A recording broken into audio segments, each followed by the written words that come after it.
Another video na naman tayo ngayon mga kaibigan. Again, ang video po na to ay para sa mga new drivers, sa mga beginners, sa mga nag-uumpisa pa lamang mag-aral mag-drive. So dito po sa video na to, bibigyan ko po kayo ng tip regarding po sa overtaking. Kasi dito madalas nangyayari ang mga aksidente sa pag-overtake. So katulad ng kinalalagay natin ngayon mga kaibigan, mayroon po tayong sasakyan sa unahan which is truck po siya. So ito po kasing sitwasyon natin ngayon, nakatigil po tayo. Pareho tayo nakatigil sa gilid. Ngayon kung running po ang inyong kotse at may sinusundan po kayong truck mga kaibigan. So unang-una na tip number 1, magbigay po kayo ng sapat na distansya. At least natatanaw nyo po yung lower part o yung gulong ng sinusundan yung truck.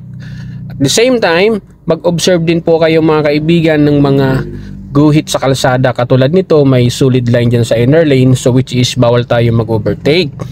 So sa mga ganong sitwasyon, kagaya ng sinabi ko sa inyo, wag po kayong tututok at hindi po kayo makakapag-overtake ng safe.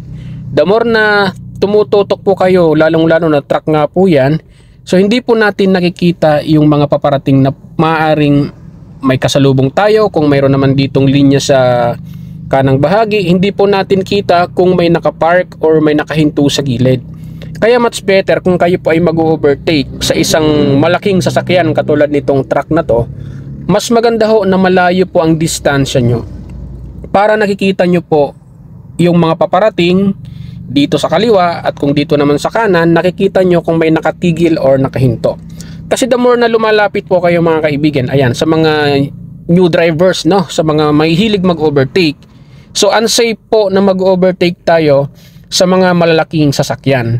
Dahil unang-una, pag nandun na tayo sa sitwasyon na nakalipat na tayo ng linya at meron po tayong kasalubong, so wala po tayong chance na makalipat sa original lane dito sa kanan.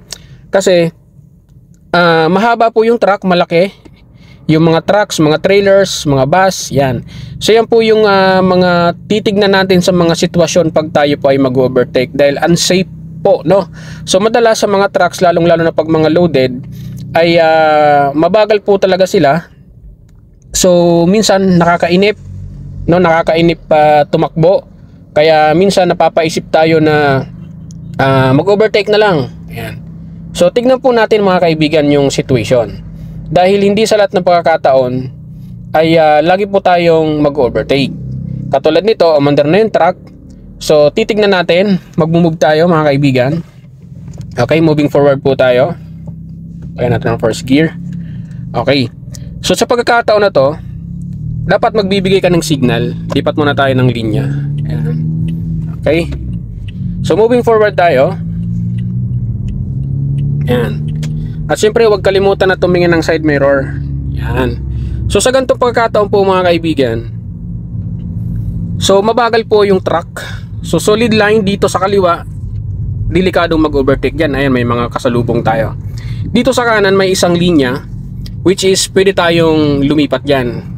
Okay, kaya lang, kagaya ng sinabi ko, pagka ganito pong medyo malapit tayo sa sinusundan, hindi po tayo safe. Hindi ko po kasi kita yung paparating dyan, ay yung mga nakahinto dyan, possible na aksidente mangyari. So sa pagkaganto sitwasyon, kailangan distansyahan nyo siya. Ayan. Kung mabagal yung sasakyan na nasa harapan nyo, yung truck, so katulad nito, ayan, mag-aantay tayo ng safe. Tingin tayo ng side mirror.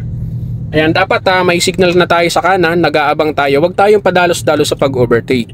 Ayan. So pag malayo na ang distansya mo dito sa truck na to, pwede kang mag-check dito. Ayan, kailangan silipin mo muna. Ayan, pag safe, saka ka lilipat ng linya. Ayan.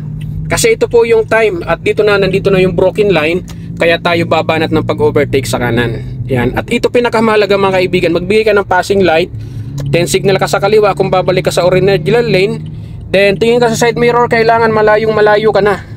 Ayan, malayong-malayo ka na dyan bago ka lumipat sa inner lane. Ayan.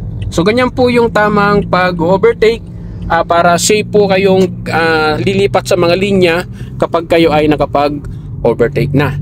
And siyempre mga kaibigan, again, check nyo po yung mga linya, dahil sa solid line katulad nito, bawal po ang pag-overtake. Okay, so doon po tayo sa mga inaalaw tayo mag-overtake katulad ng broken line. So yun nga mga kaibigan, sana po nakatulong po sa inyo ang video na to, especially sa mga new drivers, sa mga beginners, at sa mga nag-uumpisa pa lamang mag-aral mag-drive. Bye-bye!